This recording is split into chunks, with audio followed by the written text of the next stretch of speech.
আজ আমি চলে আসলাম এমন একটা শরবতের দোকানে যা একবার খেলে বারবার আপনাদের খেতে মন চাইবে। নামটা তো দেখেই বুঝতে পারছেন, নামে যেমন স্পেশাল, শরবতে অনেক স্পেশাল, আজোয়া শরবত। এটা মূলত মানে খেতে এতটাই মজা হয়, তাই আবার এখানে আসা। এখানে দেখেন ওরা কিভাবে মানে এই যে শরবতটা বানাচ্ছে, আর এটা এখানকার এত ফেভারেট, এখানে না আসলে আপনারা এটা মিস করবেন।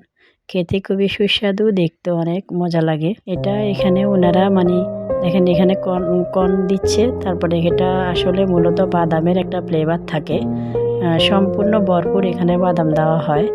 এখানে এটা রিজনেবল প্রাইসটাও কম থাকে।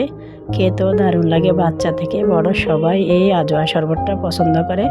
আর এখানে জাফলংয়ের একটা ফ্লেভার থাকে, তা খেতে আরও মজা লাগে খেতে।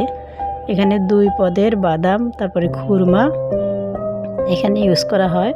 এখানে চীনা বাদামটাও অ্যাড করা হয়, তারপরে পেস্তা বাদামটাও দেওয়া হয়।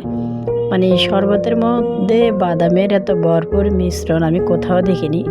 তাই এখানে চলে আসলাম, তাই ভাবলাম আপনাদের সাথে শেয়ার করে নিই।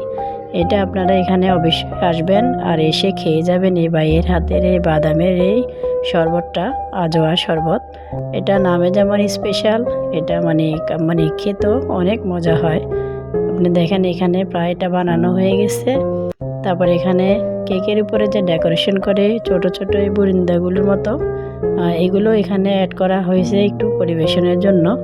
তারপর একটা চকলেট পাইপও দেওয়া হয়। মানে এটা বাচ্চা থেকে বড় সবাই একটা অ্যাট্রাকশনের বিষয় থাকে, যেন দেখেই খেতে মন চায়। আমি এখানে মানে অনেকবারই গিয়েছিলাম, তাই কখনো এটা করা হয়নি, তাই ভাবলাম আজকে করে আপনাদের সাথে একটু শেয়ার করে নিই। এটার লোকেশনটা হচ্ছে দুপখোলা মাঠ। দুপখোলা মানে শরবতটার স্পেশালটা কি? স্পেশালটার মধ্যে জাফরান থাকে, ওটবার থাকে, আর বাদাম এরকম গ্লাস ভেজা থাকে।